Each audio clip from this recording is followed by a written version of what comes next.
తక్కువ ఓటింగ్లో రమ్య మోక్ష బిగ్ బాస్ ఆమెను ఉంచుతాడా పంపించేస్తాడా? మాధురితో చీ కొట్టించుకున్న పడాల్ కళ్యాణ్, రెండిటికి చెడ్డ రేవడిలా మారిన రీతు, ఇమాన్యుల్ అనుకున్నది ఒకటి అక్కడ అవుతున్నది ఇంకొకటి. సంజన సారీని రిజెక్ట్ చేసిన కెప్టెన్ సుమన్ శెట్టి.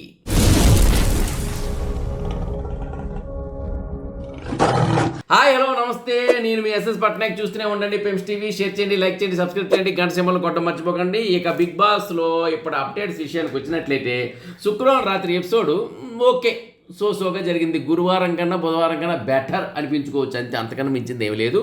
కాకపోతే ఏంటంటే ఇక ఇందులోని కెప్టెన్షిప్ టాస్క్, కెప్టెన్సీ కంటెండర్గా ఆల్రెడీ మనం చెప్పేసుకున్నాం. తనూజ అనే కెప్టెన్సీ కంటెండర్గా ఎక్కువ డబ్బులు ఉన్నాయని చెప్పేసి ఆమెని సెలెక్ట్ చేశారు.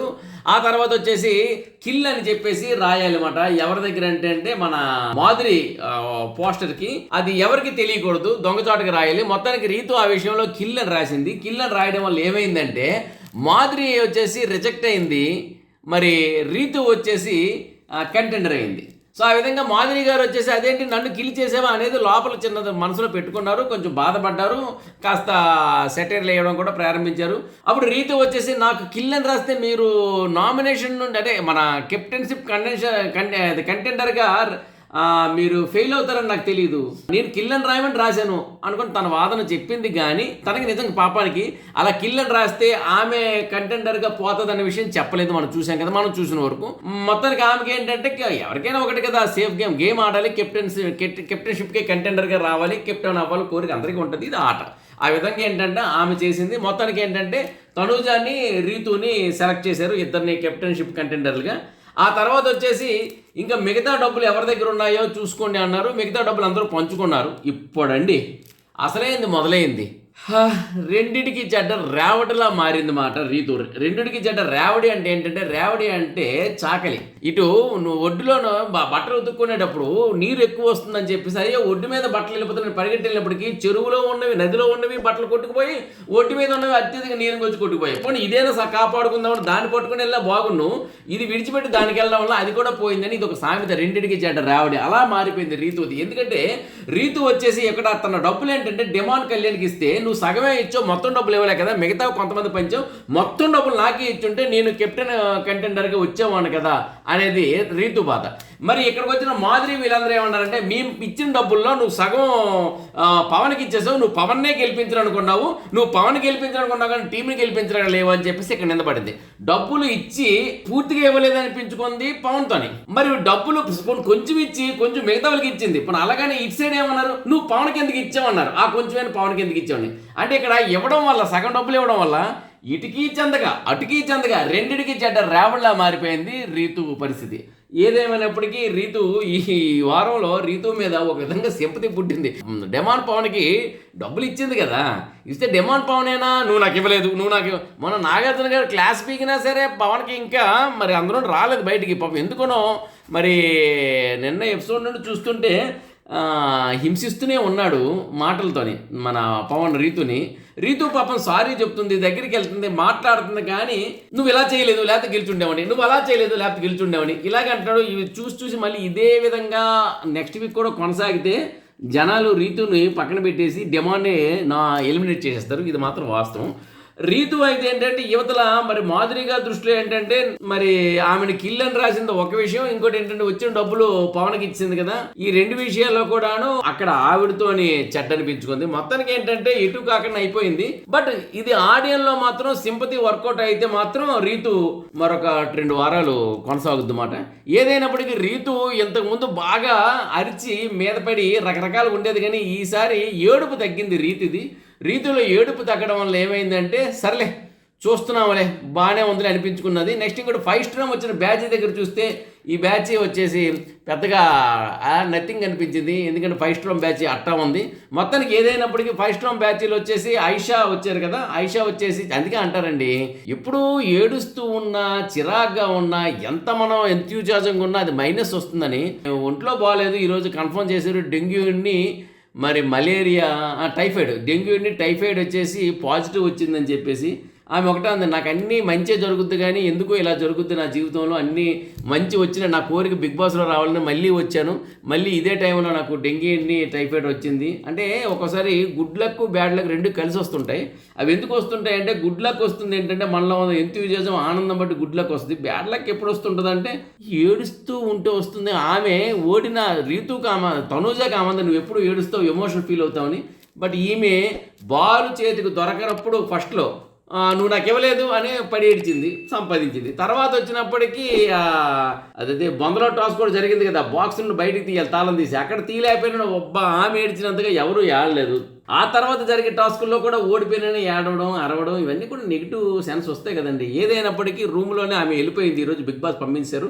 మీ ఆరోగ్య రీత్యా మిగతా వాళ్ళ ఆరోగ్య రీత్యా కూడా మీరు వెళ్ళిపోవడం అనేది కావాలి, కాబట్టి మీరు జాగ్రత్తగా వెళ్ళిపోండి అని సావుకు సరళగా చెప్పారన్నమాట బిగ్ బాస్ అమ్మడు ఐషా విషయంలో. మొత్తానికి అందరూ కూడా ఆమె వెళ్ళిపోతున్నప్పుడు చాలా బాధపడుతూ పంపిస్తున్నట్టు నటించారు, కానీ ఎవరు బాధపడినట్టు కనిపించలేదు. ఏదేమైనప్పటికీ ఆ తర్వాత ఇమాన్యుల్ మాత్రం అనుకున్నది ఒకటి అయింది ఇంకొకటి జరుగుతుందండి. కెప్టెన్షిప్ టాస్క్లో కంటెండర్లుగా మన రీతుని తనుజతో పాటు మిగతా వాళ్ళు మన దివ్య, అదేవిధంగా నిఖిల్ నాయర్, మన ఇమాన్యుల్, కళ్యాణ్ పోటీలో పాల్గొన్నారు. ఎందుకంటే వాళ్ళ దగ్గర ఎక్కువ డబ్బులు ఉన్నాయని. గౌరవ్ గుప్తా దగ్గర ఉన్న డబ్బులు కూడా నిఖిల్ నాయర్కి ఇచ్చి నిఖిల్ నాయర్ని కెప్టెన్ కంటెండర్ గా నిల్చోబెట్టాడు. ఏదేమంటే ఈ ఫైటింగ్ లో ఏమైందంటే సరే ఒక క్యాప్ తీసుకొని ఎవరికో వాళ్ళకి ఇవ్వాలి, బయట ఉండే వాళ్ళు మాకు ఈ వ్యక్తిని కెప్టెన్ గా మేము చూడడం అని ఎలిమినేట్ చేయాలి. ఈ టాస్క్ లో వచ్చేసి ఇమాన్యుల్ వచ్చేసి ఆ క్యాప్ అని తీసుకెళ్లి సంజనాకి ఇచ్చారు. సంజన ఏం చేసింది తెలుసంటే ఈయన గ్రూప్ లో ఉన్న వాళ్ళని ఎలిమినేట్ చేసింది. ఈమె నేను చూడడం ఇష్టం లేదని దివ్యని. అరే అమ్మా, నాకు ఇతనికి ఏంటి కళ్యాణ్కి మన ఇమాన్యుల్కి నిఖిల్ని ఎలిమినేట్ చేయాలి. ఆ గేమ్ నుండి నిఖిల్ని ఎలిమినేట్ చేయాలంటే నిఖిల్ మానేసి వచ్చి దివ్యని, ఇమాన్యుల్ సపోర్ట్ చేస్తున్న దివ్యని ఆమె ఎలిమినేట్ చేసింది.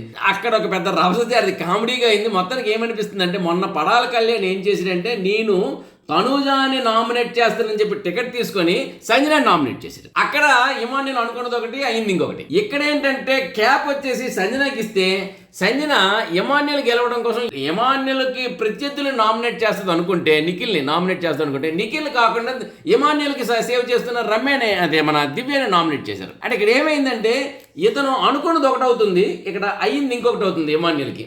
మొత్తానికి ఏదైనప్పటికీ చివరికి ఇమాన్యుల్ ఏదైనప్పటికీ గెలిచాడు. కెప్టెన్షిప్ కంటెంటెన్స్లో కాకుండా కెప్టెన్గా అయ్యాడు. ఈ వారం కెప్టెన్గా ఇమాన్యుల్ మనం చూస్తున్నాము. కాకపోతే ఏంటంటే ఇమాన్యుల్దంతా ఒక నవ్వు అయిపోయింది. ఎందుకంటే సంజన వాళ్ళు ఎస్పెషల్లీ ఏదైనప్పటికీ అదో పెద్ద కథ ఏం కాదు, చిన్న కథే, కాకపోతే కామెడీ కథ. ఇక మాధురి ఈ కెప్టెన్షిప్ కంటెంటెన్సీలో ఓడిపోయినందుకు తనుజ ఎప్పుడు ఓడిపోతే ఏడుస్తుంది. ఈసారి ఓడిపోయినప్పుడు ఏడవలేదు. ఎందుకంటే మనం ఎప్పుడు అంటున్నాం కదా, నువ్వు ఓడిపోతావు, ఆడడం రాదు, చేత కావట్లేదు, ఓడిపోతున్నావు, ఓడిపోయిన వెంటనే ఏడుస్తున్నావు అని మనం అంటున్నాం కదా. మనమే కాదు, ఇంట్లోకి వచ్చిన వాళ్ళు కూడా అన్నారు కదా. అందుకని ఈసారి ప్యాటర్న్ మార్చింది, ఏడవడం మానేసింది.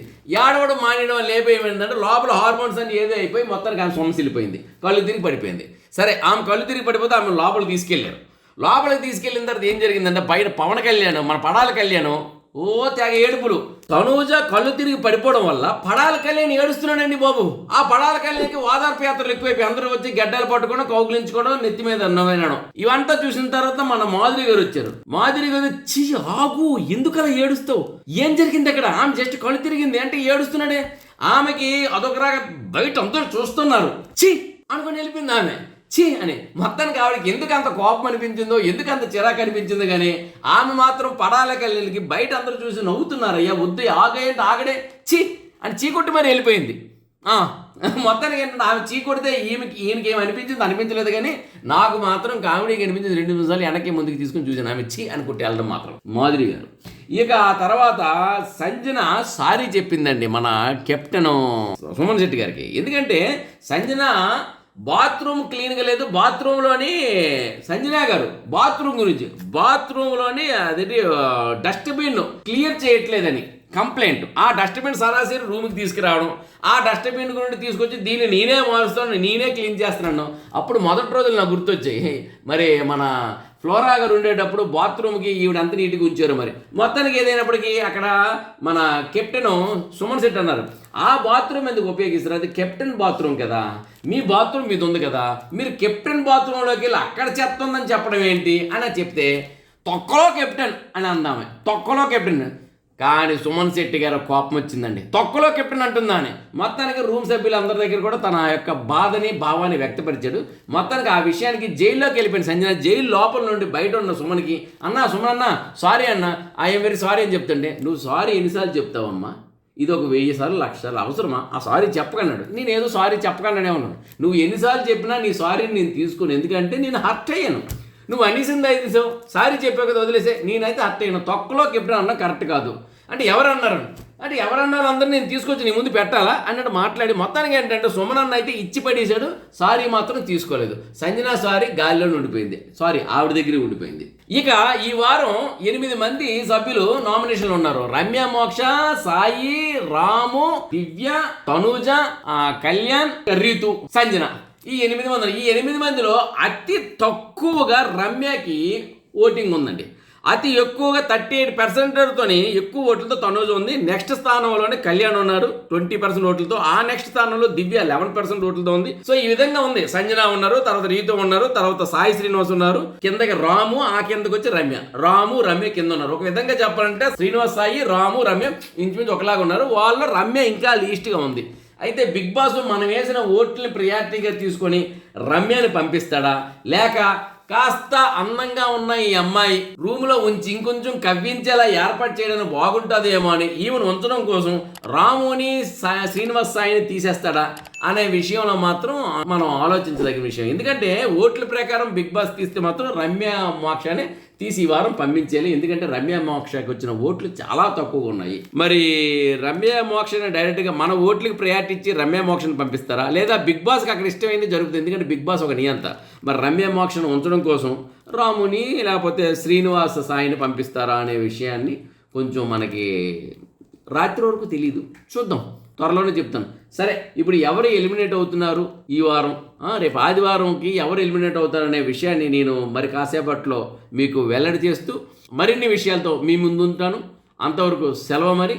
నమస్తే, నేను మీ ఎస్ఎస్ పట్నాయక్. చూస్తూనే ఉండండి పెమ్స్ టీవీ. షేర్ చేయండి, లైక్ చేయండి, సబ్స్క్రైబ్ చేయండి, గంట సింబల్ని కొట్టడం మర్చిపోకండి. అన్నట్టు ఇన్స్టా, ఫేస్బుక్ కూడా ఫాలో చేయండి.